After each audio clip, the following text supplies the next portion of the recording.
ကိုရီးယားမင်းသမီးတွေထက်ဘော်ဒီကောင်းကြောင်ပိုလာတဲ့မြန်မာမင်းသမီး၄ဦးမင်္ဂလာပါပရိသတ်ကြီးတို့ရေကျွန်တော်တို့မြန်မာနိုင်ငံရဲ့မင်းသမီးတွေထဲမှာဆိုရင်လည်းကပ္ပနံပါတ်ကြီးမင်းသမီးများကိုရှင်ပြီးတော့ဖိုင်နိုင်တဲ့ဘော်ဒီကောင်းကြောင်လာတဲ့မြန်မာမင်းသမီးတွေများစွာရှိနေတာလည်းဖြစ်ပါတယ်အဲ့ဒီတခါမှာပထမဆုံးနံပါတ်1အနေနဲ့အိမ်နာကျော်တဲ့ဟာဆိုရင်နော်ကျစ်လက်တွေ့လျက်နေတဲ့ကိုလုံးကိုတွေကိုပိုင်ဆိုင်ထားပြီးတော့မှခါပါလဲအစီပိုးတွေတစ်စမ်းမှမရှိတာကိုအားလုံးအမြင်ပဲဖြစ်ပါတယ်ဗျနံပါတ်2အနေနဲ့အီချောပိုကတော့เนาะတသစ်စာပွားတွေကသူမရဲ့ခန္ဓာကိုယ်ကောက်ကြောင်အလားတွေကြောင့်ထင်ရှားခဲ့ပြီးတော့မှမိန်းကလေးအားလုံးတွေကတရားမှာတယောက်ပဲရှိရဲ့အလားမျိုးဖြစ်ပါတယ်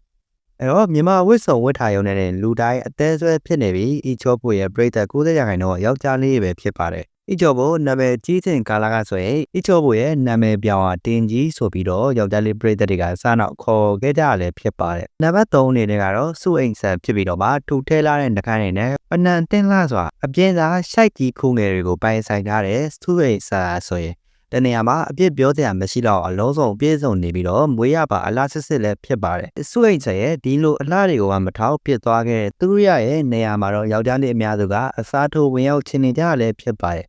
ဒါမဲ့စုအိမ်ဆန်ကတော့เนาะသူမချစ်ကတဲ့ချစ်သူလေးနဲ့လက်ထပ်သွားခဲ့ပြီးလည်းဖြစ်ပါတယ်နံပါတ်4အနေနဲ့ကတော့တင်စာဝစ်ကြော်ပဲဖြစ်ပါတယ်တင်စာဝစ်ကြော်ကတော့မမနဲ့မောင်လေးတွေရဲ့အသေးဆွဲဖြစ်ပြီးတော့မှအရင်ကတည်းကသူ့နေရာနဲ့သူချစ်လက်ကြည့်ကောင်းသူဖြစ်ပြီးနောက်ပိုင်းတေချာ body training လုပ်တဲ့အခါမှာ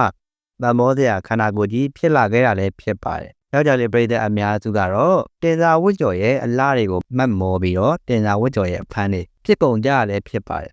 ပရိသတ်ကြီးတို့ကရောဒီ၄ယောက်ထဲမှာဘယ်သူ့ကိုကြိုက်ဆုံးလဲဆိုတာမှတ်ချက်လေးရေးပေးခဲ့ကြပါဦးနော်